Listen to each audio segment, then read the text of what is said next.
திரு அருணன், இங்க அமேதியில் போட்டியிடாமல் ரேபரேலியில் ராகுல் காந்தி போட்டியிட்டிருப்பதை தொடர்ச்சியா பாரதிய ஜனதா கட்சி கேள்வி எழுப்பிக் கொண்டே இருக்கிறது. ஆம், அவர் தேர்தல் தோல்வி பயம் காரணமாக அல்லது அரசியல் விருப்பம் என்கிற ஒன்றே இல்ல, ரொம்ப கட்டாயப்படுத்தி வற்புறுத்தி அவரை நிக்க வைக்கிறதன் காரணமாகத்தான் கடைசி நேரத்தில் போய் 1 மணி நேரத்துக்கு முன்னாடி தொகுதியை முடிவு செய்து வேட்புமனு தாக்கல் செய்யக்கூடிய நிலைமை உருவாகி இருக்கு அப்படிங்கிறாங்க.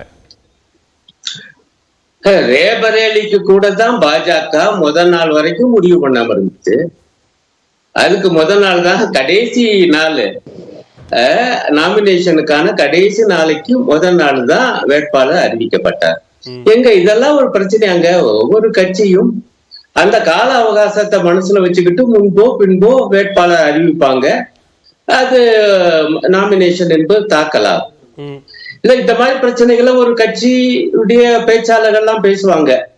அந்த தலைவர் ஏன் தொகுதி மாறினாரு அப்படிங்கிற பேச்செல்லாம் நாங்க ஆதி காலத்துல இருந்து கேட்டிருக்கோம். இங்க இருக்கக்கூடிய நண்பர்களும் கேட்டிருப்பாங்க. ஆனா எனக்கு அந்த ஆச்சரியம்னா இத ஒரு விஷயம்னு இந்த நாட்டு பிரதம மந்திரி பேசியிருக்காரு. எங்க நாட்டுல எவ்வளவு பிரச்சனைகள் இருக்கு, இவர் 10 ஆண்டுகளாக ஆட்சி நடத்தி இருக்காரு. அதெல்லாம் பேசாம மிக முக்கியமான விஷயம் அவருக்கு என்னன்னா, ராகுல் காந்தி ஏயா அமேதியை விட்டு ரேபரேலிக்கு மாறினார். சேர்த்து பேசுறாரு. இல்ல சொல்றேன், அதாவது அதைத்தானே முக்கியமாக நீங்க பேசினதால ஊடகங்கள் வருது. அது பார்க்கும்போது இன்னைக்கு கொடுக்கிற தலைப்புகள், அது அச்சு ஊடகம்னாலும் சரி அல்லது காட்சி ஊடகம்னாலும் சரி, வேறு சில விஷயங்களும் அவர் பேசியிருப்பார். அந்த வேறு விஷயங்கள் என்னங்கிறது அது தனி. ஆனால் இது குறைஞ்சபட்சம் எப்படி வேணா சொல்றேன், ஒரு முக்கியமான விஷயமாக நம்முடைய நாட்டு பிரதம மந்திரி பேசுவது அவருடைய ஒரே கவலை, ராகுல் காந்தி ஏயா அமேதி தொகுதியை விட்டு ரேபரேலிக்கு போனார். அப்படி அவர் கேட்கும்போது பிரியங்கா காந்தி இப்படி ஒரு பதில் கேள்வி. இது அவர் கேட்டா இப்படித்தான் வரும் பதில். பிறகு நாம அதுக்கு விளக்கம் சொல்ல வேண்டியது. எனக்கு முதல் பாயிண்ட், இதெல்லாம் தேர்தல்ல பிரச்சனையே அல்ல. அது ஒவ்வொரு கட்சிக்கும் ஒவ்வொரு வேட்பாளருக்கும் உள்ள உரிமை, தொகுதியை மாற்றுவது. தமிழ்நாட்டுல நீங்க பாத்தீங்கன்னா சில தலைவர்கள்லாம் ஒவ்வொரு தேர்தலுக்கும் தொகுதியை பார்த்துவாங்க, ஜெயிச்சே இருப்பாங்க, தொகுதியை பார்த்துவாங்க. இதெல்லாம் நமக்கு தெரியும். இது ஒரு பெரிய பிரச்சனை என்று பேசுவது என்ன நியாயம்னு எனக்கு புரியல. 2வது பாயிண்ட், கேரளா பத்தி ஐயா கம்யூனிஸ்டுகள் இரட்டை நாக்குல பேசுறாங்க அப்படி என்ற பாஜக நண்பர் சொன்னார். இப்ப அப்பதான் நீங்க கேட்டீங்க ஆந்திராவை பத்தி. உடனே அது அந்த கட்சி விவகாரம், இது நாங்க ஏற்கனவே கூட அவசியம் இல்லை அப்படி. அப்ப அவங்க கூட்டணிக்குள்ள இந்த மாதிரியான முரண்கள் அல்லது உரசல்கள் அல்லது வேறுபாடுகள் வரும்போது அது கூட்டணியில அதை பத்தி உங்களுக்கு என்னங்க கவலை அப்படின்னு சொல்லி நெறியாளர் பார்த்து கேட்டுறாங்க. இப்ப நல்ல வழிக்கு நீங்களும் கேட்டீங்க, நண்பரும் சொன்னாரு. இதே வயநாட்டுல இதே ராகுலை எதிர்த்து போட்டி போட்ட இதே சிபிஐ கட்சி, கம்யூனிஸ்ட் கட்சியுடைய வேட்பாளர் ஐயா கேரளாவுல போட்டியா காங்கிரஸோட. ஆனால் அதே நேரத்துல உத்தரப்பிரதேசத்துல காங்கிரசுடன் கம்யூனிஸ்டுகளுக்கு உடன்பாடு ஏற்படலாம். ஏற்பட்டால் அந்த உடன்பாட்டின் அடிப்படையில் நான் ராகுல் காந்திக்கு அவர் எந்த தொகுதியில் நிக்கிறாரோ அங்க பிரச்சாரம் பண்ணுவேன். இதுல என்னங்க தப்பு? இதுல ரெட்ட டாக்கு. அடுத்த பாயிண்ட், நீங்க என்டிஏ கூட்டணியில் இருக்கக்கூடிய முரண்பாடுகளை அல்லது பிரதமருக்கு தேசிய ஜனநாயக கூட்டணியில் இருக்கக்கூடிய கட்சிகளை விமர்சனம் செய்தால், முரண்பாடுகளை சுட்டிக்காட்டினால், இங்க இந்தியா கூட்டணியில் இருக்கக்கூடிய முரண்பாடுகளை சுட்டிக்காட்டுவோம். அதுவே பிரச்சனையா இருக்கும்போது நீங்க ஏன் எங்களை விமர்சிக்கிறீங்க அப்படின்னு கேக்குறாங்க. இல்லங்க, அதைத்தான் நான் சொல்ல வர்றேன். நீங்க அவங்களுக்கு ஒரு நியாயம் எங்களுக்கு ஒரு நியாயம் என்று யாரும் பேசக்கூடாது. அங்க அப்படி இருக்குது. இங்க கேரளா பொறுத்தவரை ஆனா நோக்கம் ஒண்ணுதான். இப்ப அமேதியில பாஜகவை எதிர்த்து ராகுல் காந்தி போட்டியிட்டால், ரேபரேலியில் போட்டியிட்டால் ராகுல் காந்திக்கு ஆதரவாக கம்யூனிஸ்ட் கட்சி போராடும், அவருக்காக பேசும். இங்க கேரளாவுல பாஜக 3வது இடத்துல இருக்கு. அது 3வது இடத்துல நிப்பாட்டணும்.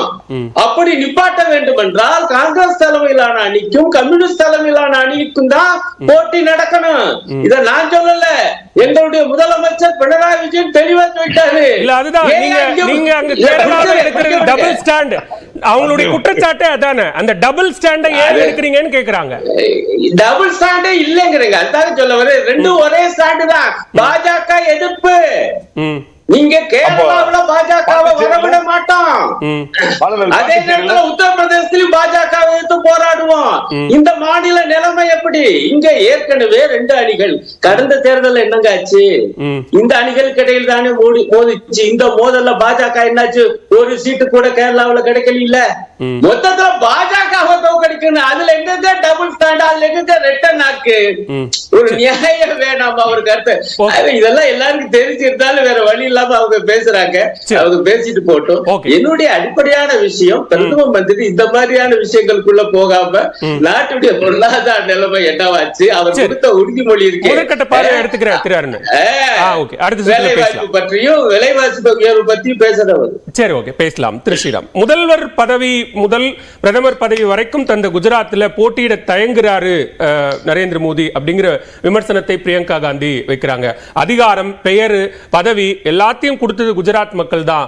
ஆனா அவங்கள தவிக்க விட்டுட்டு, அவங்கள கைவிட்டு விட்டு உத்தரப்பிரதேசத்துக்கு போயிட்டாரு அப்படிங்கிற விமர்சனத்தை வைக்கிறாங்க.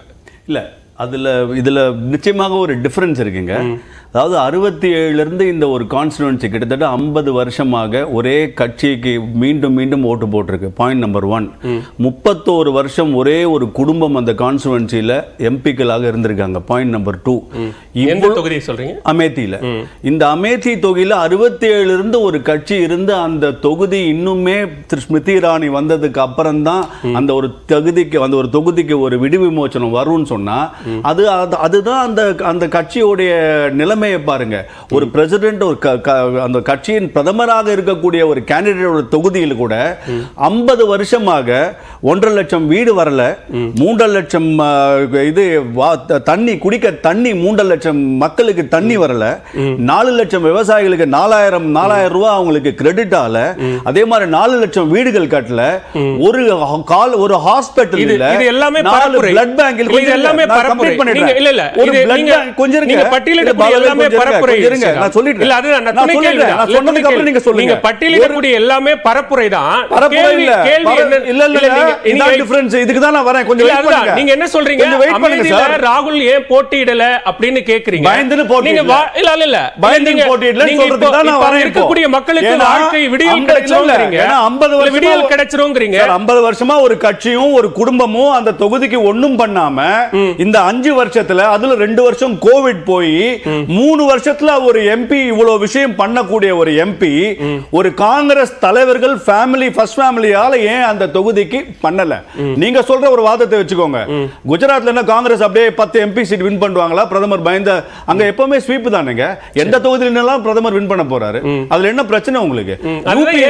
யூபியில இல்ல, அதுதான் ஏன் நிக்கல? ஏன்னா அந்த வாரணாசின்ற தொகுதியை அவர் சும்மா உண்மையாகவே கடவுள் நம்பிக்கை இருக்கிறவர், அந்த காசி இருக்கிற அந்த கலாச்சாரம், நாட்டின் பண்பாடு இதெல்லாம் அதை ரெப்ரசன்ட் பண்ணக்கூடிய தொகுதியினால அங்க நிக்கிறாரு. யூபியில 80 சீட் அடிக்கும் போது குஜராத்ல நீங்க ஒரு சீட் வின் பண்ணுவீங்க. அதே மாதிரி ஒரு பாரம்பரியத்தை காங்கிரஸ் ரேபரேலிக்கு வைத்திருக்கிறது. அங்க தாத்தா, பாட்டி, அம்மா என ஒரு பாரம்பரியத்தை வைத்திருக்கிறோம்ங்கிற அடிப்படையில் அவங்க அதை முன்னிறுத்துறாங்க. அந்த பக்கத்துல இருக்கிற தொகுதி 50 வருஷமா ஒண்ணும் வரலன்னு தெரிஞ்சு இப்ப மாறிட்டாங்கல்ல. அதே மாதிரி ராய்பரேலியும் அது மாதிரி மாற போறாங்க. அது மக்கள் தான முடிவு பண்ணுவாங்க. மாறுவாங்க. இல்ல, மக்கள் தான முடிவு மாறுவாங்க. 2004ல இருந்து மேடம் சோனியா காந்தி தான் அவர்கள் எம்பியாக இருந்தாங்க. இந்த ராய்பரேலில அவங்க இந்த வாட்டி நிக்கல, அவங்களும் நிக்கல.